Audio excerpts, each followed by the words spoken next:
हो गया। ठीक है, खाली यही दिख रहा है ना? जी सर। हाँ चलो फिर से देखो सब, अब कोई नहीं बोलेगा, खाली हम बोलेगा। तो ये जो एक्सप्लेनेशन, इसका हिंदी होता है व्याख्या करना। अब व्याख्या क्या होता है? किसी भी चीज को बहुत विस्तार से समझा देना। तो लिखा है 2 लाइन में, लेकिन तुमको 10 लाइन 12 लाइन 15 लाइन में उसको अच्छे से समझा देना होता है। इसी को व्याख्या बोलते हैं। जैसे टीचर कोई बात को पढ़ाता तो समझाता है ना, तो एक्सप्लेन करता है। तो एक्सप्लेन का स्पेलिंग होता है EXPLAIN, लेकिन एक्सप्लेनेशन का होता है इसमें से आई गायब हो जाता है, ये ध्यान रखना। इसका मतलब व्याख्या, इसका मतलब व्याख्या करना। और ये जो एक्सप्लेनेशन आता है 8 नंबर का, तो explain any of the following, ये करके आता है। ठीक, अब इसमें 2 क्वेश्चन होगा, एक प्रोज का और एक पोएट्री का। 4-4 नंबर का। प्रोज में भी 4 क्वेश्चन होगा, एक का आंसर लिखना है। पोएट्री में भी 4 क्वेश्चन, एक का आंसर लिखना है। अब ये जो 4-4 होता है, हमको एक चुनना है। अब एक सुंदर सा उसमें से चुन लेना, जिसका चैप्टर पता होगा तुमको और उसके राइटर का नाम पता होगा, और जो वर्ड लिखा होगा ना उसका मीनिंग, उसका अर्थ क्या होता है, क्या कहना चाह रहा है, ये भी पता होना चाहिए। वही वाला चुनेंगे, क्योंकि 4 है, एक तो लिखना नहीं है। तो सबसे सुटेबल जो तुमको आता रहेगा ये चुनेंगे। आगे इसमें लिखा है कि एक्सप्लेनेशन लिखने के लिए निम्न बातों को ध्यान में रखना जरूरी है। अब क्या क्या तो लिखा है, सबसे पहले ये पता करें कि दिया गया लाइंस किस चैप्टर का है। फिर उस चैप्टर के राइटर या पोएट कौन है। अगर ये प्रोज का है तो राइटर होंगे, और पोएट्री का है तो पोएट। अब ये जो चैप्टर है, प्रोज है, प्रोज पीस है या पोएट्री पीस है, ये भी पता करना है। ठीक, और वैसे लिखा होता है, एक पार्ट प्रोज वाला होता है, एक पार्ट पोएट्री में, उसको देख करके। यदि प्रोज है तो फिर हम देखेंगे कि ये स्टोरी वाला है, स्पीच है या फिर एसे। और इस बात का जिक्र करेंगे कि ये एसे है, स्टोरी है, क्या है, ETC में से क्या है। और यदि पोएट्री है तो किस प्रकार का कविता है, ये रोमांटिक है, नेचर है, वार है, लव वाला है, किस तरह का बात उसमें कहा गया है, उस हिसाब से। तो अभी तक क्या क्या पता चला कि हम चैप्टर का नाम पता करेंगे, फिर राइटर का, और प्रोज है, पोएट्री है, और किस प्रकार का है। ठीक, इतना बात है।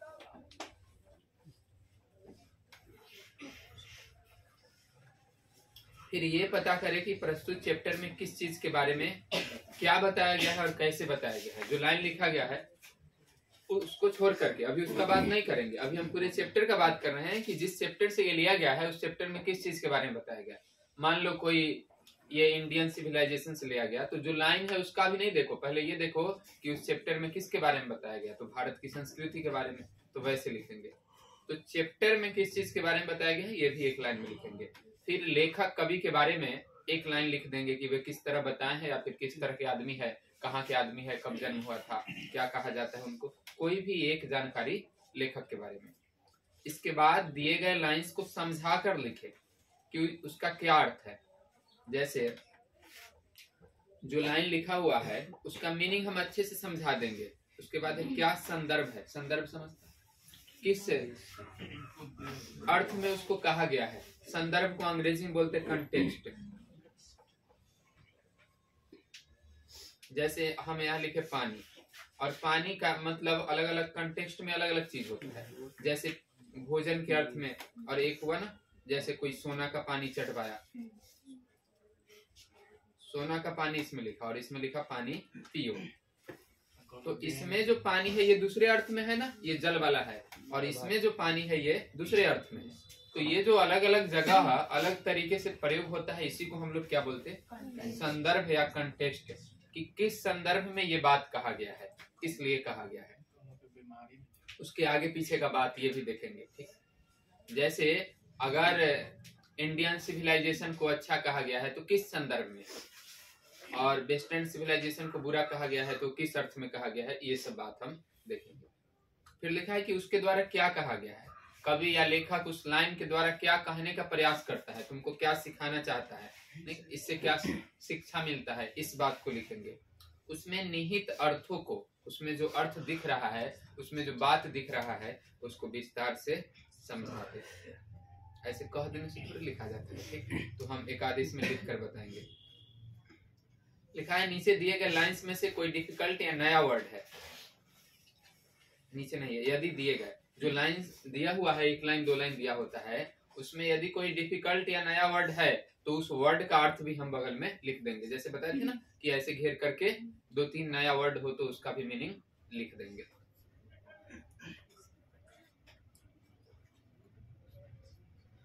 अब लिखा है कि एक्सप्लेनेशन को 3 पार्ट में लिखेंगे, ठीक। पार्ट 1 में क्या, इंट्रोडक्शन। इंट्रोडक्शन में क्या क्या, किस चैप्टर से लिया गया है और वह चैप्टर किस तरह का है, और लेखक कवि कौन है, और वह लेखक कवि किस तरह का है, और जिस चैप्टर से लिया गया है उस चैप्टर में किस तरह का बात कहा गया। तो ये 5 बात जो हुआ ये इसमें लिखेंगे इंट्रोडक्शन। 5 बात क्या क्या, कहाँ से लिया गया है, लेखक कौन है, ठीक, और जिस चैप्टर से लिया गया है वह किस तरह का है, प्रोज पोएट्री ये सब, ये एस्से है, स्टोरी है, ये सब, और लेखक के बारे में एक लाइन, और फिर चैप्टर के बारे में एक लाइन। हो गया ना 5 पॉइंट। तो ये पार्ट 1 में। मेन कंटेंट जो पूरा अर्थ है उस लाइन का वो हम पार्ट 2 में लिखेंगे, और पार्ट 3 में लिख देंगे कि इस लाइन के द्वारा कभी ये कहना चाहता है, 1 या 2 लाइन में, ठीक। ये 1 लाइन में खत्म करेंगे। कंक्लूजन, कंक्लूजन मतलब होता है निष्कर्ष। कंक्लूड करेंगे इसका मतलब समाप्त करेंगे। जैसे मान लो कोई भाषण दे रहा हो किसी चीज पर, और अंतिम में 1 लाइन बोलता है कि जैसे देश की रक्षा करना चाहिए, इस पर 1 घंटे का भाषण दिया, फिर अंतिम में 1 लाइन बोला कि अतः हमें इस बात का ध्यान रखना चाहिए कि हम देश की रक्षा करते रहे। तो ये जो 1 लाइन हुआ ना, उसी को हम क्या बोलते हैं, कंक्लूजन। तो ये लास्ट में हम 1 लाइन साफ साफ लिख देंगे कि इससे स्पष्ट है, या इस प्रकार कभी कहता है कि जो कहता है 1 लाइन में समझ पड़ेगा। तो ये 3 पार्ट में लिखेंगे तो पूरा 4 में 4 नंबर आएगा। अब पार्ट 1 में क्या लिखेंगे, डिटेल में फिर लिख दिया ना, ये किस चैप्टर का है, प्रोज है, पोएट्री है, ये लिख देंगे।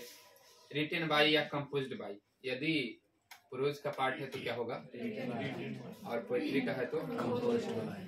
फिर प्रोज पोएट्री का प्रकार, अगर पोएट्री है तो किस तरह का कविता है, प्रोज है तो एस्से है या फिर स्पीच है, स्टोरी है, क्या है, इसमें क्या बताया गया है, इस चैप्टर में क्या बताया गया है, और लेखक के बारे में 1 लाइन। तो हो गया ना 5 पॉइंट। तो ये पार्ट 1 में। पार्ट 2 में दिए गए लाइंस को पूरा स्पष्ट करके लिखेंगे, विस्तार से उसको समझा देंगे।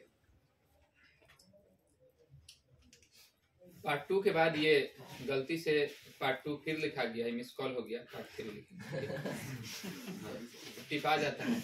कंक्लूड करे कि इस लाइंस के द्वारा क्या कहा गया, नहीं अंतिम में पढ़ता होगा शुरुआत में नर्सरी एलकेजी में नैतिक शिक्षा, तो इस पाठ से क्या शिक्षा मिलती है, ठीक वैसे ही हम इसमें लिख देंगे कि इसके द्वारा कभी क्या कहना चाहते हैं। तो ये तो लिखने का तरीका हुआ। अब किसी को खाने का तरीका केवल बता दे, चाहे साइकिल चलाने का तरीका, तो उसको साइकिल चलाने नहीं ना आएगा, उनका चला के भी लिखाना होगा, ठीक। तो वही लिखा है कि अब हम कुछ एग्जाम्पल देखेंगे। लिखा है explain any one of the following.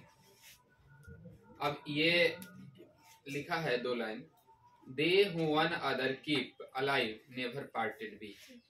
अब ये जो कीप है ऐसा नहीं है कि गलती से ही लिखा गया है, ये कीप का KEEP जो होता है, अब इसी का ओल्ड इंग्लिश में ये होता है, बी का ओल्ड इंग्लिश में BEE। अब इसको हम कैसे लिखेंगे, कितना दूर में लिखेंगे, ये सब इसमें लिखा है, देखो, ठीक है ना। इतना अब इतना लिखा गया है, अब कैसे लिखेंगे तो ये हम ऊपर से शुरू करते हैं। पहले तो ये जो है कि जो एक दूसरे को हमेशा जीवित रखते हैं, अब जीवित कहाँ, अपने दिलों में, वे कभी भी जुदा नहीं हो सकते। अगर तुम्हारे दिल में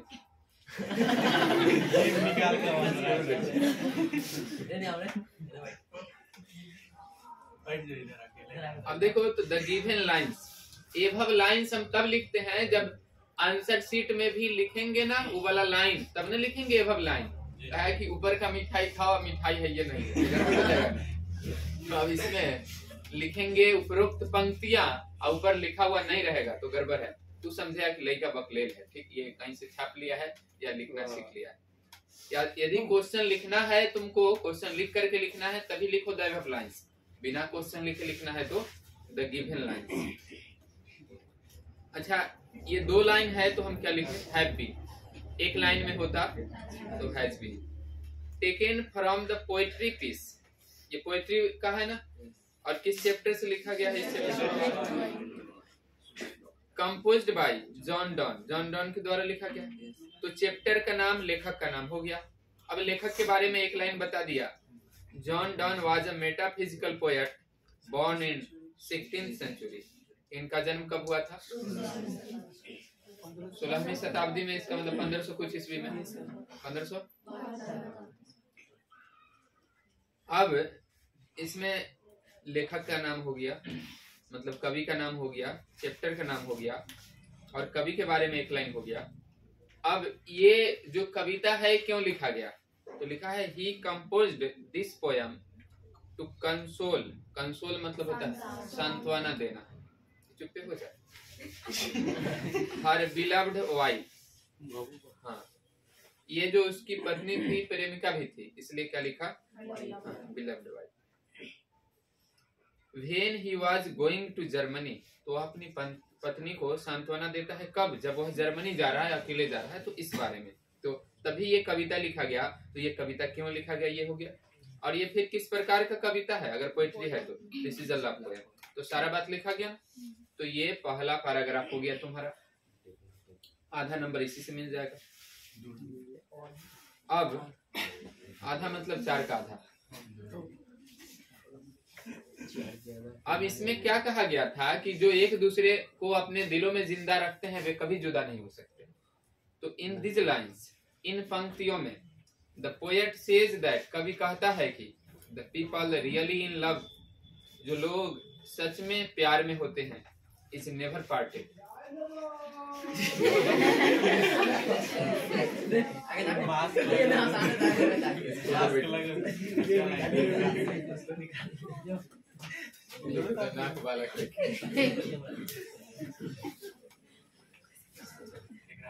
वह कभी जुदा नहीं होते, ये बताया कि जो सच में प्यार में होते हैं। The people who keeps the fire of love. Fire मतलब क्या होता है? कि वो लोग जो ये प्यार का आग, बर्निंग मतलब होता है जलता हुआ, ये जलते हुए रखते हैं कि उनके दिलों में प्यार का आग जल रहा है अभी भी। आर ऑलवेज टुगेदर, जब दोनों तरफ आग जल रहा होता है तो दोनों हमेशा क्या होते हैं? साथ होते हैं। वही बात ना ऊपर कहा था। अब कहेगा कि उसमें जलने का बात कहाँ? तुमको ये थोड़े कहा था कि ऊपर का लाइन खाली छापे तो 2 लाइन लिखो, 4 नंबर का है ना। हाँ, तो उसको डिटेल में ऐसे ही बताया जाता है, समझा ना। लिखा है they are never parted from each other, वे कभी भी एक दूसरे से जुदा नहीं होते। कौन नहीं होते? जो आग जलाए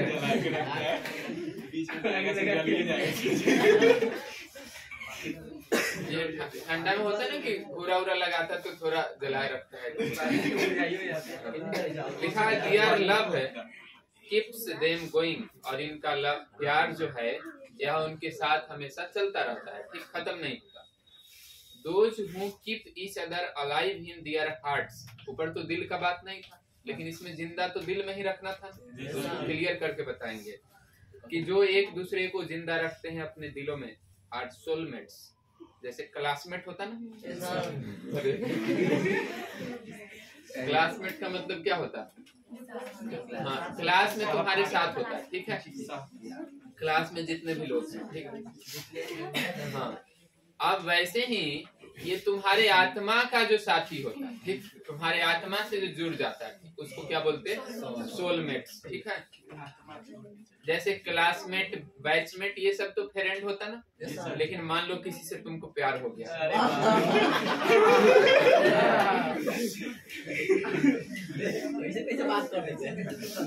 तो उसको हम क्या बोलेंगे?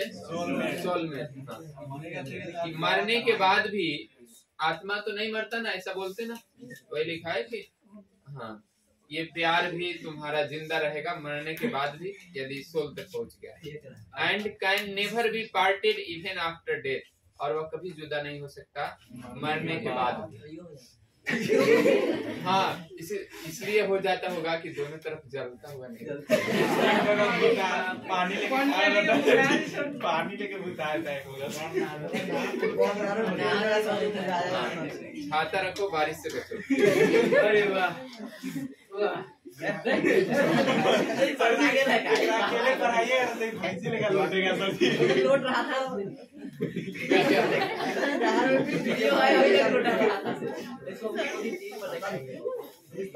अब देखो आगे क्या लिखा है। Here the poet is describing the meaning of true love। इसका मतलब हुआ कि कवि यहाँ पर क्या वर्णन कर रहा है। हाँ, जो सच्चा प्यार है उसका अर्थ पूरा 2 लाइन में वही कहा गया। तो ये हुआ कि हम उसको क्या किए, कंक्लूड किए, समाप्त किए। ठीक है, तो अंत में ऐसे हम समाप्त करते हैं 1 लाइन में। तो ये हो गया तुम्हारा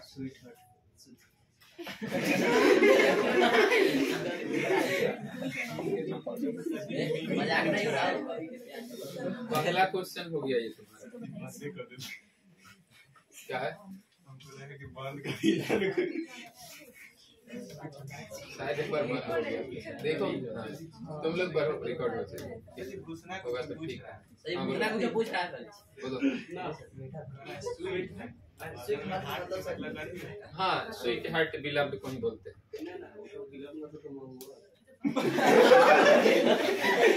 क्या बोलते हैं? देखो अब स्वीट का है बोला, स्वीट हार्ट भी बोलता है, हनी भी बोलता है, क्या क्या बोलता है।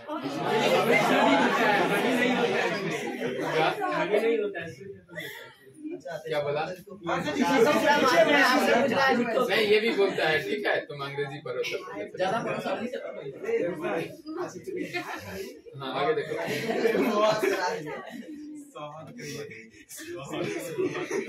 ज्यादा स्वीट हो जाए तो फिर शुगर के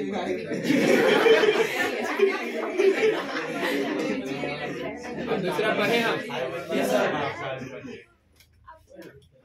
लिखा है the nearest tower of silence was 1,000 miles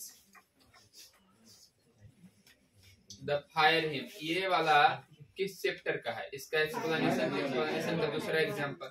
अब इसमें तुमको एक नया बात आया टावर ऑफ साइलेंस और एक आया फायर हिम।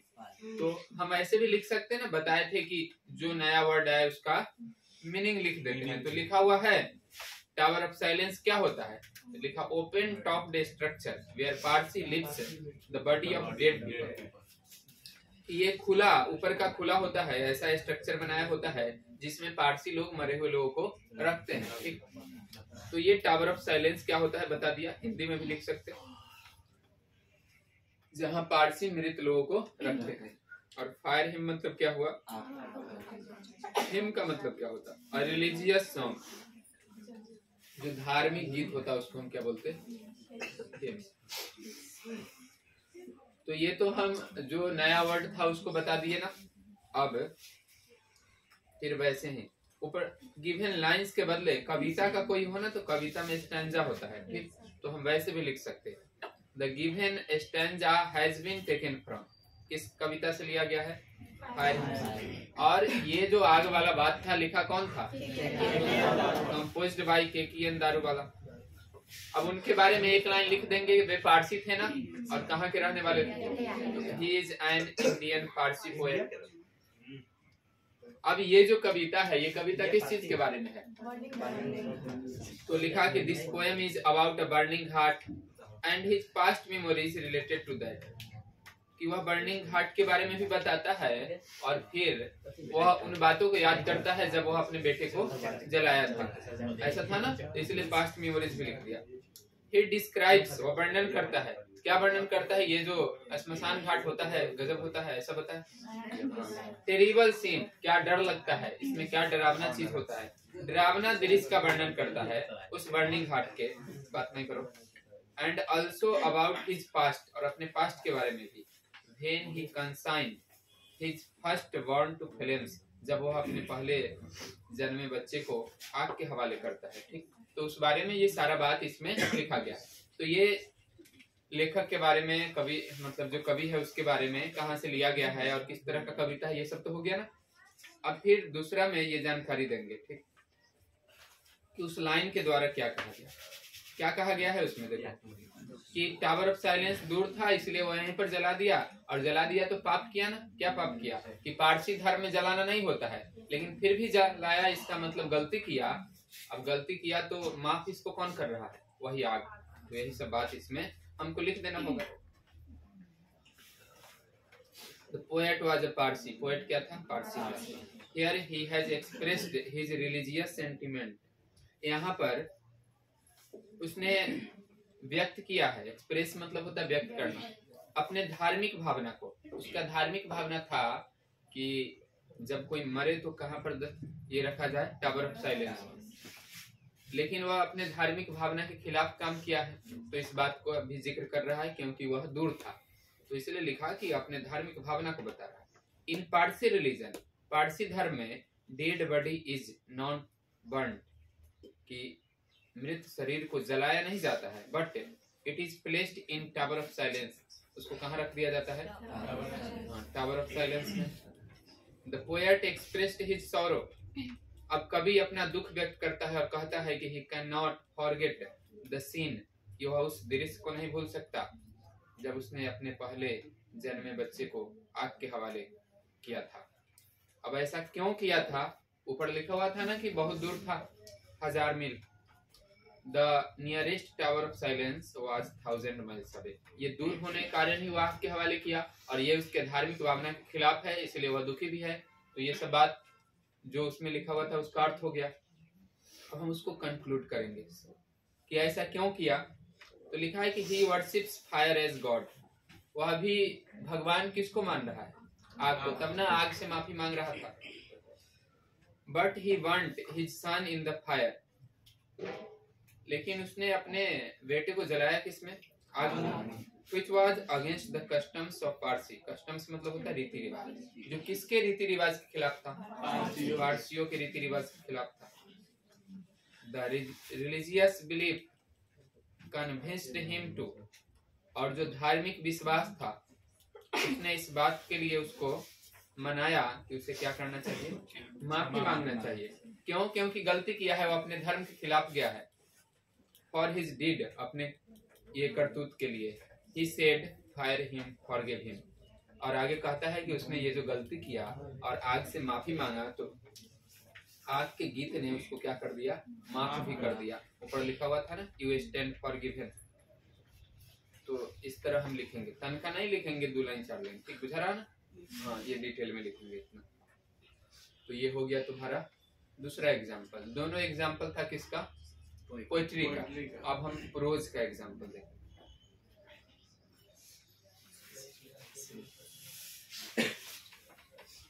लिखा है in no part of the world, सब में ऐसे ही लिखा होता ना, explain any one of the following under no civilisation, कि दुनिया के किसी भी भाग में और किसी भी सभ्यता के अंतर्गत सभी आदमियों ने पूर्णता हासिल नहीं की है, कि हर आदमी परफेक्शन को हासिल नहीं कर सकता किसी भी देश में या किसी भी सिविलाइजेशन में। अगर इसमें हमको वर्ड का मतलब लिखना होगा तो क्या लिखेंगे, सिविलाइजेशन मतलब क्या होता है, वे ऑफ लिविंग, जीने का तरीका। और परफेक्शन किसको बोलते, ये एकदम 100% पूरा है, 100% सही है, तब ना उसको परफेक्शन बोलेंगे, इसलिए लिखा। अब वैसे ही अब इसमें तुम लिखो, और देखो जिसको नहीं आता है वो कोशिश करेगा कि यदि सब में ये 5-5 लिखा हुआ है तो कम से कम 3-3, 2-2 लाइन भी लिखो। जितना लिखेगा उतना नंबर आएगा, छोड़ेंगे नहीं। लिखा ना, द गिवन लाइंस, कहाँ से लिया गया है ये चैप्टर, ये किस चैप्टर से, हाँ, तो लिखा the given lines have been extracted भी लिख सकते, टेकन की जगह एक्सट्रैक्टेड लिखा जा सकता, from the prose piece Indian civilisation and culture written by Mahatma Gandhi, Mahatma Gandhi के द्वारा। This chapter is an essay, यह चैप्टर क्या है, एक एसे है, about civilisation and culture of India, भारत की सभ्यता संस्कृति के बारे में इसमें लिखा गया है। तो ये चैप्टर के बारे में बता दिया। महात्मा गांधी के बारे में एक लाइन बता देंगे कि Mahatma Gandhi is also a spiritual leader. Mahatma Gandhi क्या है, एक आध्यात्मिक नेता है। He teaches us about morality, वह हमें क्या सिखाते हैं, नैतिकता, खुशी, संतोष। इस चैप्टर में इसी सब के बारे में सिखाया गया है। तो चैप्टर में किस तरह का बात कहा गया ये भी बात लिख दिया। तो ये पहला पैराग्राफ हो गया, ठीक। इसमें वेरी ब्यूटीफुल्ली नहीं लिखा गया है, ठीक, इसको काट दिया गया। अगर ये लिखते तो यहाँ पर लिखते। अब ये जो लाइन है इसके बारे में हम डिटेल से लिखेंगे, डिटेल से बताएंगे। ये परफेक्शन का बात किया, तो परफेक्शन का बात क्यों किया कि कोई भी सभ्यता परफेक्ट नहीं है। तो सभ्यता का बात आया तो एक लाइन हम ये लिख देंगे कि गांधी जी किस सभ्यता के बारे में ज्यादा इसमें प्रशंसा कर रहे थे। तो in this chapter he talks about, वह बात करते हैं sound foundation of Indian civilisation, भारतीय सभ्यता के ठोस बुनियाद के बारे में। अब यहाँ से समझाएंगे। In this lines Gandhi says that, इन पंक्तियों में गांधी कहते हैं कि all men can not attain perfection, कि सभी लोग क्या नहीं हासिल कर सकते, पूर्णता हासिल नहीं कर सकते, परफेक्ट नहीं हो सकते। Whether they are from Indian civilisation, चाहे वो भारतीय सभ्यता से हो या फिर पश्चिमी सभ्यता से, कहीं का भी आदमी परफेक्ट नहीं है, सब में कुछ ना कुछ कमी है, कुछ ना कुछ गलतियां है, ये बात कहा है। Neither Indian civilisation is perfect nor the western civilisation is, इसका मतलब हुआ न तो भारतीय सभ्यता परफेक्ट है और न ही perfection can not be attained, perfection हासिल नहीं किया जा सकता है दुनिया के किसी भी भाग में।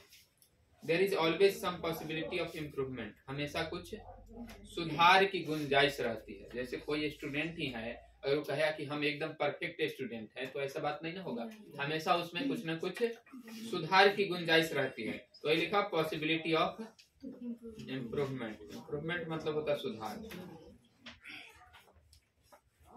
There is no such part on this earth where men can get perfection, इस धरती पर कोई भी ऐसा भाग नहीं है जहां पर ये आदमियों ने, ये मनुष्यों ने क्या हासिल कर लिया है, परफेक्शन, ऐसा कहीं कोई भाग नहीं है। इसलिए यदि कोई सोचे कि कोई ऐसा सभ्यता हो जो परफेक्ट हो तो कोई उस तरह का नहीं है। Also there is no civilisation, ऐसा कोई सिविलाइजेशन भी नहीं। हियर गांधी सेज दैट, अब एक लाइन में खत्म करेंगे ना कि गांधी ये कहते हैं कि nobody and no civilisation, कि कोई भी आदमी नहीं और कोई भी सभ्यता कभी भी क्या नहीं हो सकता, परफेक्ट नहीं हो सकता। तो ये हो गया, बुझा ना, इतना लिखा गया है, ठीक। अब कोई कहता होगा कि तुम्हारे गेस्ट पेपर, मॉडल पेपर में तो 4-5 लाइन में लिख के खत्म कर दिया गया, तो तुमको थोड़ी पता है कि वो लिख के चेक करवाया है, उसको पूरा नंबर आया है, इसलिए तुमको इतना लिखना चाहिए। काहे कि ग्रामर का एक आध गलती भी हो तो ज्यादा लिखा हुआ है तो नंबर नहीं कटेगा, ठीक। अब ये लास्ट, ठीक है।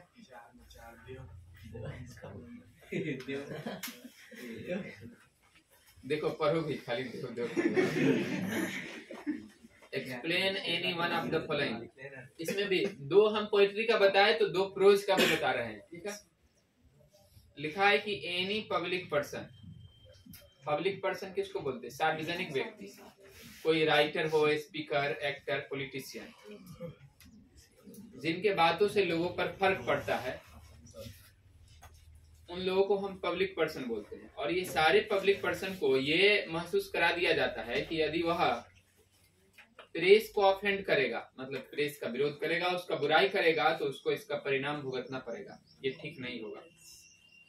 इसलिए कोई भी लेखक, कवि, ये सब क्या करता है कि प्रेस के बारे में जो सच्चाई है वो नहीं बताता है। क्यों नहीं बताता? क्योंकि यदि वह सच्चाई बताएगा तो उसके बारे में उल्टा सीधा छाप देगा, फिर उसका जो सच्चाई नहीं है वो भी पता चल जाएगा। इसीलिए मतलब झूठ भी छाप देगा। इसीलिए जो पब्लिक लोग हैं, पब्लिक पर्सन है, वे लोग प्रेस का बुराई नहीं करते हैं, उसका सच्चाई भी बताने का हिम्मत नहीं रखते हैं। ऐसे भी लिख सकते हैं रेफर्ड लाइंस। रेफर्ड लाइंस इसका मतलब हुआ संदर्भित पंक्तियां हिंदी में, ठीक। ये कहाँ से लिया गया है? संदर्भित पंक्तियां किसको बोलते हैं, मतलब किस चैप्टर से लिया गया? ये तो किस चैप्टर से लिया गया ना, इसलिए रेफर्ड लाइंस भी बोलते हैं, ठीक। ये डायरेक्ट नहीं है, कहीं से आया है। जैसे कोई पेशेंट आया है, रेफर होके आया है, तो डायरेक्ट नहीं ना आता है, कोई डॉक्टर भेजा है।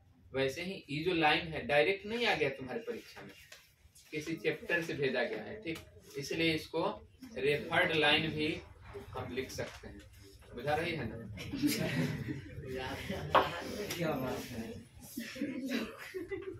लिखा है the referred lines have been taken from the prose piece, ये प्रोज पीस से लिया गया है और चैप्टर का नाम क्या है? It is an essay written by Dorothy Lexiers. ये एक एसे है, ये स्पीच स्टोरी नहीं था, इसमें ऐसे था तो इसे लिखेंगे। She was one of the first women graduated from Oxford University, कि ऑक्सफोर्ड यूनिवर्सिटी से पढ़ने वाली प्रथम महिलाओं में से एक थी। प्रथम महिला नहीं थी, प्रथम महिलाओं में से एक थी। इसका मतलब हो सकता है कि फर्स्ट बैच में जो महिला से पढ़ी होगी उसमें 2-4 को रही होगी, उसमें से ये एक थी, ये अकेले नहीं थी। इन this chapter she expresses her strong idea, इस चैप्टर में वह अपने मजबूत विचार को रखती है। और किसके खिलाफ? अगेंस्ट मतलब होता है ना खिलाफ। The misuse of the press, press के दुरुपयोग के खिलाफ। ये प्रेस अपने अधिकारों का कैसे दुरुपयोग करता है इसके बारे में ये बताती है। She wants that the freedom of press should be handled properly, वह चाहती है कि ये जो प्रेस की आजादी है इसको सही तरीके से देखा जाना चाहिए, हैंडल किया जाना चाहिए, देख रेख में होना चाहिए। With an intention of welfare of humanity, और इस इरादे से होना चाहिए कि किसका कल्याण हो? वेलफेयर मतलब कल्याण, ह्यूमैनिटी मतलब मानवता का, कि मानवता का कल्याण हो। लेकिन आजकल प्रेस वाला मानवता का कल्याण नहीं ना करता। हाँ, कोई भी सच्चाई नहीं बताता, जो गड़बड़ चीज होता उसी का भी प्रचार होता ना खूब। ऐसा पता है तब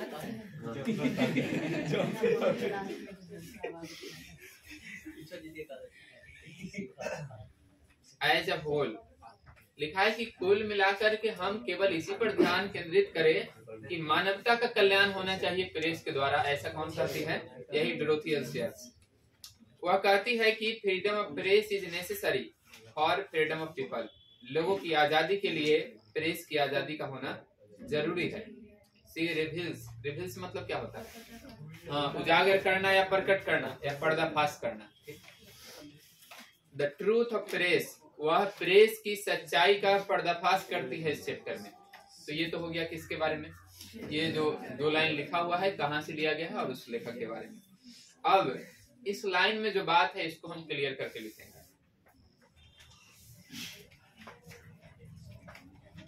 the press believes that, press ऐसा विश्वास करता है कि public have no wit of their own, कि जो जनता है उसके पास कोई बुद्धि नहीं है अपना, उसके पास अपना बुद्धि नहीं है, उसको जो लोग कहता है वही मान लेता है। ऐसा प्रेस मानता है, ठीक, कि उसके पास अपना कोई बुद्धि नहीं है कि वह अंतर कर सके कि क्या सही है क्या गलत है। उसको जो कहा जाता है वही मान लेता है। तो कहा जाएगा कि कोरोना है तो कोरोना मान लेगा, डेंगू है तो डेंगू मान लेगा। इफ एनी राइटर, यदि कोई लेखक, स्पीकर, कोई वक्ता, कोई अभिनेता या राजनेता बात करता है प्रेस के खिलाफ, उसके दुरुपयोग के वजह से he has to suffer for it, तो उसको क्या करना पड़ता है? इसका परिणाम भुगतना पड़ता है, ठीक। द प्रेस में डिफेम, प्रेस उसको क्या कर सकता है? डिफेम कर सकता है। जैसे फेम मतलब होता है प्रसिद्ध, फेमस, और फेमस का उल्टा होता है डिफेम करना। इसका मतलब कोई बहुत फेमस हो गया है, बदनाम करना। तो प्रेस उसको क्या कर सकता? बदनाम कर सकता है। एंड ब्लैकमेल हिम, और उसको ब्लैकमेल कर सकता है कि तुम ऐसा बोल रहा है ना तो हम ऐसा छाप देंगे।